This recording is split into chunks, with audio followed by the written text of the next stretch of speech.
பெட்டரா அது நல்லா அழகா பண்ணுடா. அங்கதான் போயிருக்காப்ல. ஒன்னும் பாக்கலடா. 2-3 மாசமா நம்ம வீட்ல தான் இருந்தாப்ல. டேய் அது வந்து அவங்க வைஃப வந்து கொச்சிக்கு ட்ரீட்மெண்ட் கூட்டு போனார்ல அங்க மீட் அது. ஓ கற்பக சங்கீத சபால இருந்து போன் வந்துச்சு. ആളിവിടെ ഇല്ലേ? இது வந்து அந்த இது present டார்ச்சில ஆ? வேலை செஞ்சார்ல அவரு. പുള്ളി എന്താ തമിഴ്നാട് മൊത്തം ടൂർ അടിക്കുക? സർ, ലാസ്റ്റ് നമ്മൾ നിർത്തിയത് നിങ്ങൾ തമ്മിൽ കണ്ടുമുട്ടിയെടുത്താ. ബാക്കി പറയാടോ. അന്ന് ഭാഷ പുറത്താ ബോംബെക്ക് പോയത്. മ്യൂസിക് ഡയറക്ടർ ആവണം. ഒരുപാട് വാതിലുകൾ മുട്ടി. ഭാഷ അറിയാത്ത ഏതൊരു മദ്രാസി വന്ന് മുട്ടുമ്പോൾ ആര് തുറക്കാനാ? അവസാനം മെഹബൂബ് സ്റ്റുഡിയോയിൽ മ്യൂസിക് ഡയറക്ടർ അലി സഫറിനെ ഞാൻ കണ്ടുമുട്ടി. 93 ബ്ലാസ്റ്റ് നടക്കുന്നവരെ ഞാൻ പുള്ളിയുടെ കൂടെ ബോംബെയിലുണ്ടായിരുന്നു. അസിസ്റ്റൻ്റായിട്ടും മ്യൂസിക് കണ്ടക്ടറായിട്ടും. ഇവിടെ അങ്ക മോശമാ പാടുന്നു. ബ്ലാസ്റ്റിന് ശേഷം നേരെ വിട്ടു പുള്ളിയുടെ നാട്ടിലേക്ക്. മുർഷിദാബാദ്. കൂടെ ഞാനും ഖത്ര മസ്ജിദിനടുത്ത് ഞങ്ങളൊരു മ്യൂസിക് ഇൻസ്റ്റിറ്റ്യൂട്ട് തുടങ്ങി. ഒരുപാട് ആൾക്കാരെ പഠിപ്പിച്ചു. ചിലരൊക്കെ പോപ്പുലർ മ്യൂസിഷ്യൻസായി, മ്യൂസിക് ഡയറക്ടേഴ്സായി. താനോ ഇത്രയും വർഷം കഴിഞ്ഞ് താനിവിടെ വന്നത്? ഒരാഴ്ച മുമ്പ് കൊൽക്കട്ടയിൽ വെച്ച് നിന്നെ ഞാൻ ടി വിയിൽ കണ്ടിരുന്നു. Venu Koothuparamba life time achievement award.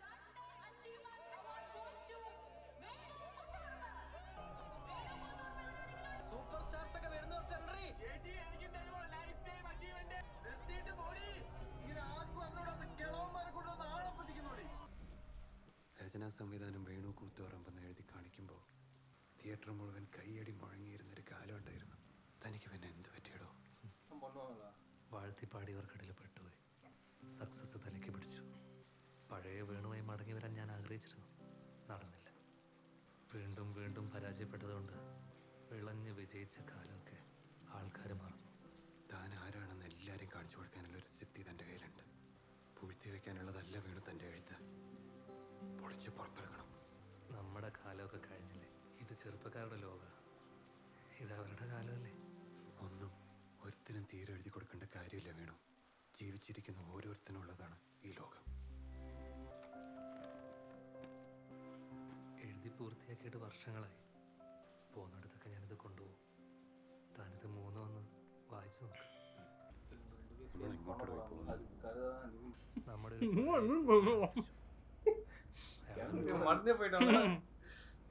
ആരാ? മെലഡിയുടെ ചക്രവർത്തിക്ക് ആദരാഞ്ജലികൾ. ഇന്ദ്രധനുഷ്. ഇവൻ മലയാളിയാണോ? താനീ മലയാളം. அம்மா ஆனினாச்சு. തമിഴ് സിനിമയിൽ പച്ച പിടിക്കാൻ തമിഴനായിട്ട് അഭിനയിക്കും. ഭാഗ്യം ചെയ്ത ஆனி ഇനി ഇങ്ങനെയുള്ള കലാകാരന്മാരുണ്ടാവോ? ഞാപകം പോലത്തെ പാട്ടൊക്കെ വേറെ ആർക്കെങ്കിലും ചെയ്യാൻ പറ്റുമോ? അതെന്റെ പാട്ടടാ മാറി. ഇവന് പത്മശ്രീ കിട്ടിയപ്പോൾ നീ എവിടെയായിരുന്നു? ബാറിലായിരുന്നു. ഒരു പകലും ഒരു രാത്രിയും മുഴുവൻ. ദുഷ്ടനെ ദൈവം നല്ലപോലെ വളർത്തും. ചെറുതായിട്ട് വിശക്കുന്നു. പോകുന്ന വഴിക്ക് ലക്ഷ്മിയമ്മയുടെ കടയിൽ നിന്ന് സാമ്പാർ സാധനം കഴിക്കും. എത്ര റീസാ പോണേ? ഇതെല്ലാം നിനക്ക് കിട്ടേണ്ടതായിരുന്നു. பாவம்டா 2 பத்தி சாவஸ்டாங்கடா. Babu Venu friend character. അതാ കാമരാജല്ലേ? എല്ലാ നാറികളും ഉണ്ടല്ലോ. ഹലോ, മനസ്സിലായോ? MLA പൊതുവാൻ ജീവിച്ചൊരു മനുഷ്യൻ അല്ലേ? എല്ലാം കലയ്ക്ക് വേണ്ടിയാണല്ലോ. തീർച്ചയായും. മോളാ? അല്ല ഭാര്യ. എന്താ പേര്? ബോഡി കണ്ടിട്ട് വരാം.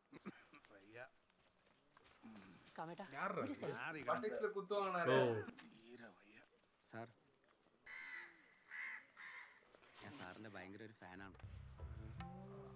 മോനെ നിനക്ക് ആള് മാറിയതായിരിക്കും. അല്ല സാർ, ഞാൻ സിനിമയിൽ ഒരു അസിസ്റ്റന്റ് ഡയറക്ടറാണ്, പ്രദീപ്. സാറിൻ്റെ പഴയ സിനിമകളൊക്കെ കണ്ടിട്ടുണ്ട്. ഭയങ്കര ഫാനാണ്. ഒരു ഫോട്ടോ എടുത്തോ? വേണ്ട സാർ, മരണ വീടല്ലേ, ഫോട്ടോ ഒന്നും വേണ്ട. മോനെ നിന്നോടല്ലടാ. കുറെ കാലം ആയില്ലേ ഒരു ഫാനിനെ കണ്ടിട്ട്. പെട്ടെന്ന് ഫോട്ടോ എടുത്തോ. ഇനി ഇങ്ങനെ ഒരു അവസരം എപ്പോ വരുമെന്തോ. ഈ ഇന്ദ്രധനുഷിന്റെ ആരാ? ഫാനാണ് സാർ. പ്രത്യേകിച്ച് അദ്ദേഹത്തിൻ്റെ ആഹാ, ഇതുപോലത്തെ ഒരു കമ്പോസിഷനൊക്കെ ഇനി ഇവിടെ ചെയ്യാൻ ആരാ ഉള്ളത്? ഇവിടെ ഇനി ആരുമില്ല. ഒരു ഫോട്ടോ എടുത്താലോ? வேற புண்பட்டு இடத்துலயே വേറെ ഒരു പാട്ടും കിട്ടില്ലടോ തനിക്ക്. ഇവിടെ ഇങ്ങനെ നിൽക്കുമ്പോൾ ഈ ഒരു പാട്ട് മാത്രമേ മനസ്സിലുള്ളൂ. ഒറ്റ പാട്ട് മതിയല്ലോ ഇങ്ങനെ ഒരു ലെജൻഡിനെ ഓർക്കാൻ. வாழ்க்கை ஃபுல்லா ஆன் பண்ணிடுது. എറണാകുളത്തേക്കാ? അതെ സാർ. கார்ல வர ஓடுது. വാ കയറി. Thank you sir. ആരുടെ വർക്ക് ചെയ്യുന്നു? ഞാൻ പോത്തേട്ടൻ്റെ കൂടെയാണ് സാർ. ഓ ആരായി പോത്ത്? ദിലീഷ് പോത്ത്. ഓ അതിന് മുമ്പ് ഞാൻ ശാംപുഷ്കറിന്റെ സ്ക്രിപ്റ്റ് അസിസ്റ്റന്റ് ആയിരുന്നു കുമ്പളങ്ങി നൈറ്റ്സിലൊക്കെ. கரெக்ட் டைம் கொண்டாங்க அப்போ. മോനെ ഈ സ്ക്രിപ്റ്റ് ഒന്ന് വായിച്ച് അഭിപ്രായം പറയോ? എറണാകുളത്ത് 2-3 മണിക്കൂറുണ്ടല്ലോ. ഇത് ആര് എഴുതിയതാണ് സാർ? വേണുവിൻ്റെ. ഓ ഇപ്പോൾ വായിച്ചിട്ട് പറയാം സാർ. എടോ താൻ എഴുതിയതിൽ എനിക്ക് ഏറ്റവും ഇഷ്ടപ്പെട്ട സ്ക്രിപ്റ്റ് ഇതാ. പുതിയ പിള്ളേർക്ക് ഇത് ഇഷ്ടം എനിക്ക് ഉറപ്പാണ്. இப்போதைக்கு ஒர்க் அவுட் ஆகுதான்னு பார்க்கணும். இங்க பாரு. ഇന്റർവെൽ കഴിഞ്ഞ ആദ്യത്തെ 4-5 സീൻ നല്ല കട്ട ക്രിഞ്ചായിരുന്നു. നല്ലതാണെന്നാണോ പറഞ്ഞത്? ഓൾ കേരള കൂവലായിരിക്കും. അപ്പോൾ എന്താ ചെയ്യുക? ഡയലോഗ്സ് എല്ലാം റീറൈറ്റ് ചെയ്യേണ്ടി വരും. അതൊക്കെ എന്ത് വേണമെങ്കിലും ചെയ്യാം. സ്ക്രിപ്റ്റ് മൊത്തത്തിൽ എങ്ങനെയുണ്ട്? ഒടുക്കത്തെ ഫീൽ ഗുഡ് ആണ് സാർ. സീൻസിന്റെ ഒക്കെ ഫ്ലോ ഗംഭീരമായിട്ടുണ്ട്. இந்த படம் தான் நினைக்கிறேன். எந்த படம்? இந்த படம் സാർ നല്ല സിനിമയാണെങ്കിൽ പുതിയ തലമുറ പഴയ തലമുറ എന്നൊന്നുമില്ല. നന്നായിട്ട് വന്നു കഴിഞ്ഞാൽ മലയാളികൾ ഹോൾസെയിൽ ആയിട്ട് തിയേറ്ററിലേക്ക് വരും. நல்லா சொல்லுங்க. കഴിഞ്ഞ പടത്തിന്റെ ലൈൻ പ്രൊഡ്യൂസർ എനിക്കൊരു 3 ലക്ഷം രൂപ അഡ്വാൻസ് തന്നു പടം ചെയ്യാൻ വേണ്ടി. പുള്ളിക്ക് ഈ വർഷം തന്നെ ചെയ്യണമെന്നാണ് പറയുന്നത്. എൻ്റെ സ്ക്രിപ്റ്റ് ഒന്നും ആയിട്ടില്ല. എനിക്ക് ഈ സ്ക്രിപ്റ്റ് ഇഷ്ടപ്പെട്ടു, അസോസിയേറ്റ് ആയിട്ട് വർക്ക് ചെയ്യുന്നുണ്ടെന്ന് പറഞ്ഞു കഴിഞ്ഞാൽ പുള്ളി ചിലപ്പോൾ ഈ പടം ചെയ്യും. അങ്ങനെയാണെങ്കിൽ പുള്ളിയോട് ഒന്ന് സംസാരിച്ചൂടെ? പക്ഷേ എനിക്കൊരു കാര്യത്തിലേ ഡൗട്ടുള്ളൂ. സാറേ സീനിയോറിറ്റി നോക്കാതെ പറയാണ്, ഒന്നും തോന്നരുത്. സീനിയോറിറ്റി നോക്കരുത്. നിനക്ക് ഞങ്ങളോട് എന്തും പറ. 2 കിളവന്മാരും കൂടി ഈ വയസ്സാങ്കാലത്ത് എന്തോ കാട്ടിക്കൂട്ടാണെന്ന് പുള്ളിക്ക് തോന്നിയാൽ പുള്ളി ഈ പടം ചെയ്യില്ല. പക്ഷേ പുള്ളി കോടീശ്വരനായ ഒരു ശങ്കർദാസാണ്. ഞെട്ടിക്കുന്ന രീതിയിൽ എന്തെങ്കിലും പട്ടി ഷോ കാണിക്കാൻ പറ്റിയ പുള്ളി നൈസായിട്ട് അതിൽ വീഴും. ഈ പട്ടി ഷോ എന്ന് പറഞ്ഞാൽ എന്താ മോനെ? പട്ടി ഷോയുടെ അർത്ഥം വേണു സാറിന് ഇപ്പം എങ്ങനെയാണ് പറഞ്ഞ് മനസ്സിലാക്കുക? എനിക്ക് ഏതാണ്ട് മനസ്സിലായി. അതെനിക്ക് തോന്നി. നിനക്ക് കിട്ടിയ അഡ്വാൻസ് എൻ്റെ അക്കൗണ്ടിലേക്ക് ട്രാൻസ്ഫർ. എന്തിന്? അതുകൊണ്ട് മുങ്ങാനാ? സാറ് നന്നായിട്ട് മുങ്ങാൻ അറിയുന്ന ആളാണെന്നാണ് വേണു സാർ എൻ്റെ അടുത്ത് പറഞ്ഞത്. ഈ പ്രായത്തിൽ ഞാൻ എങ്ങോട്ട് മുങ്ങാനാ? നീ പറഞ്ഞ പട്ടി ഷോ ആ അത് കാണിക്കണ്ടേ? ആ പെട്ടെന്ന് ട്രാൻസ്ഫർ ചെയ്യും. ഫുള്ള് വേണം. பசங்க எல்லாம் இருக்கிறாங்க பத்துல இவரு படம் நடிக்கிறது இல்லைல்ல அந்த அளவுக்கு. பார்த்துடணும்ல அது. ரெய்னா மாதிரி டப்புன்னு காணாம போயிட்டாரு. ഡയറക്ടർ ഇവിടെ ഇപ്പത്തെ സാർ അപ്പോൾ വെയിറ്റ് ചെയ്യണോ? ഇല്ല, ഒരു 5 മിനിറ്റ് ഇപ്പം. ഓക്കെ വോട്ട് എനിക്ക് ഈ ദുബായിലൊരു സെക്യൂരിറ്റി ഏജൻസി ഉണ്ട്, ഫിയർലെസ് സെക്യൂരിറ്റി സർവീസസ്. അപ്പോൾ നമ്മുടെ മൂവിയുടെ ടൈറ്റിൽ എന്തായിരുന്നു? ജീവിത സംശയിക്കണോ? ജീവിതഗാഥകളെ. റൈറ്റ്. ഓ ഭയങ്കര കഞ്ചാണ്. നമ്മുടെ കമ്പനിയുടെ ടൈറ്റിലൂടെ വെച്ചിട്ട് ഫിയർലെസ് ജീവിതഗാഥകൾ എന്നിട്ട് എങ്ങനെ ഉണ്ടാവും? കട്ട ക്രിഞ്ചായിരിക്കും. അപ്പോൾ മാറ്റാം. എൻ്റെ ഒരു ലോഗോ ഡിസൈൻ ചെയ്തിട്ടുണ്ട് ബേസിക് വെച്ചിട്ട്. ഫിയർലെസ് സിനിമാസിൻ്റെ അത് വെക്കാമല്ലോ അല്ലേ? തലവെട്ടിയിട്ട് ബാക്കി വെക്കാം. കുഴപ്പമില്ല, അത് മതി. എല്ലാവരും എവിടെ? സാർ ഇപ്പോൾ എത്തും. 5 മിനിറ്റ്. കോൾ തന്നോ?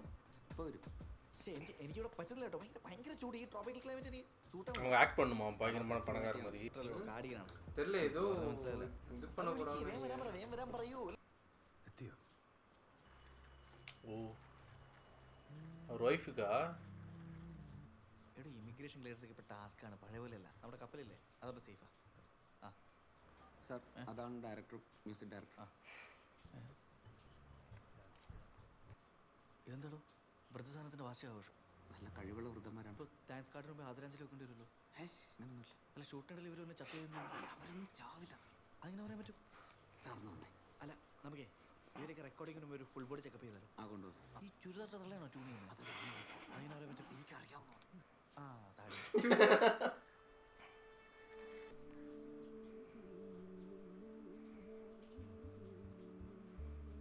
പണ്ട് കാലത്ത് ഞങ്ങൾ ഇങ്ങനെയായിരുന്നു റെക്കോർഡ് ചെയ്തിരുന്നത്. ഇൻസ്ട്രുമെന്റ് പ്ലേയേഴ്സും പാട്ടുകാരും എല്ലാവരും ഒരുമിച്ച്. எல்லாம் ட்ராக் போஸ்டிங். നമുക്കിങ്ങനെ ചെയ്താലോ? കൊള്ളാം. ഫിയർലെസിൻ്റെ ആദ്യത്തെ പടം இதான் 3 லட்சம் ரூபா. ഇങ്ങനെ വേണം, ഇങ്ങനെ മതി. അതെ, ഫിയർലെസിൻ്റെ എല്ലാ പടവും നമുക്ക് ഇതുപോലെ റെക്കോർഡ് ചെയ്യാം.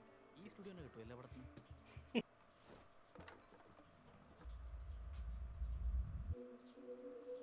പ്ലസ്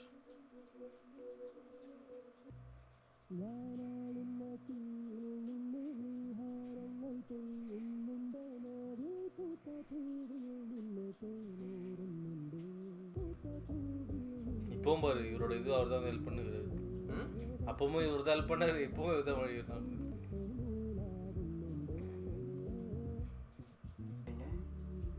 ஃப்ரெண்டில் இந்த இது எனக்கு தெரிஞ்சு நானும் வயசான இதில் அந்த கெட்டப்பில் தான் இருப்பேன்னு நினைக்கிறேன். என்ன சொல்கிறேன்?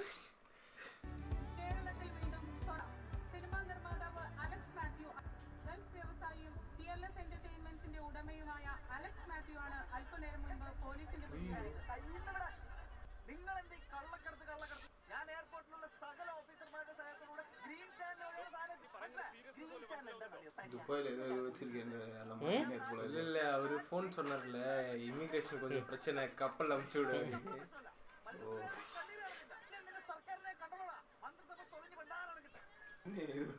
பண்ற மாதிரி സജി ഇനിയിപ്പോൾ എന്താ ചെയ്യുക? സാറ് സെറ്റ് വർക്കും പർച്ചേസിങ് ഒന്നും തുടങ്ങിയിട്ടില്ല. പിന്നെ അഭിനയിക്കുന്ന പുതിയ ആൾക്കാരാണ്, അവരെ നമ്മൾ കൺഫേം ചെയ്തിട്ടില്ല. തൽക്കാലം നമുക്കത് നിർത്തിവെക്കാം. അല്ല, ഞാൻ എത്രയും പെട്ടെന്ന് വേറൊരു പ്രൊഡ്യൂസറിനെ സംഘടിപ്പിക്കാൻ നോക്കാം. അതുപോലെ അവരൊക്കെ ഇരുന്നപ്പോൾ ഞാനങ്ങനെ പറഞ്ഞു എന്നേ ഉള്ള പ്രതിഭ. ഈ പ്രോജക്റ്റിനൊക്കെ ഇനി ആരും ഇൻവെസ്റ്റ് ചെയ്യാനും. അതുമാത്രമല്ല, ഇത്രയും പ്രായമുള്ളൊരു ഡയറക്ടർ പുതുമുഖങ്ങളെ വെച്ച് പടം ചെയ്യുന്നു. കഴിഞ്ഞ 20 വർഷത്തിനിടെ ഇങ്ങനെ വന്ന് ഹിറ്റടിച്ച ഒരു പടം നിനക്ക് കാണിച്ചു തരാൻ പറ്റും? പറ. സോറി സാർ, പ്രൊഡ്യൂസർ ഇങ്ങനെ ഒരാളാണെന്ന് ഞാൻ അറിഞ്ഞില്ല. നീ എന്നെ സഹായിക്കാൻ ശ്രമിച്ചിട്ടേ ഉള്ളൂ. Thank you Pradeep.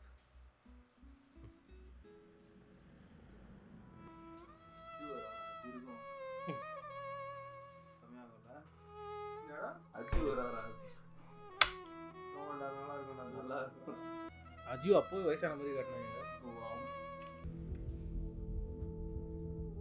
நிவீனா நிவீன் தான் நினைக்கிறடா.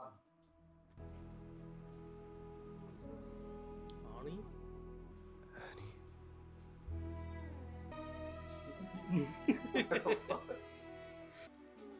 കഥയും കാട്ടി വയസ്സായിട്ട് നമ്മൾ അവസാനമായിട്ട് അന്ന് കണ്ടില്ലേ?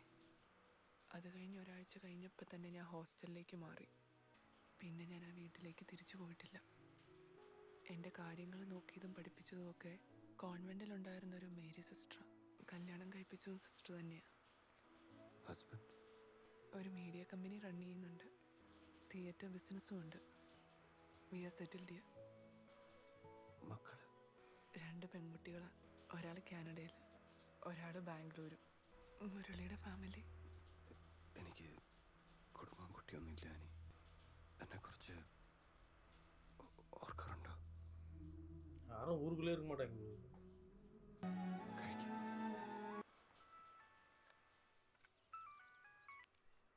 ഹലോ, ഞാൻ ആനിയാണ്. എന്താ ആനി? ഞാൻ എൻ്റെ ഹസ്ബൻഡിനൊന്ന് കൊടുക്കാം. ഞാൻ ആനിയുടെ ഹസ്ബൻഡാണ്. கச்சேரி நிவீன் காட்ட மாட்டாங்க. നിങ്ങളുടെ സിനിമ നിന്നുതന്നെ ഡയറക്ടറിനെയും ക്രൂവിനെയും ഒക്കെ തിരിച്ചു വിളിച്ചോളൂ. എൻ്റെ ഒരു ഫ്രണ്ടിന് നിങ്ങളുടെ സിനിമ പ്രൊഡ്യൂസ് ചെയ്യാൻ താല്പര്യമുണ്ട്. ആള് രാവിലെ അങ്ങ് എത്തും. Okay, bye. அமைஞ்சு செண்டிகை மாதிரி எல்லாம் வந்து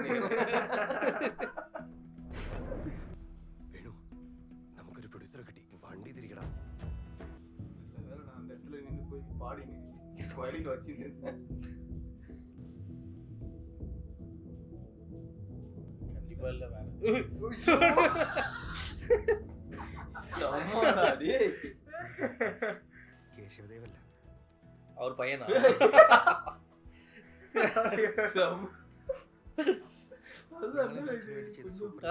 കഥകള് ഞാൻ ഒരുപാട് കേട്ടിട്ടുണ്ട്.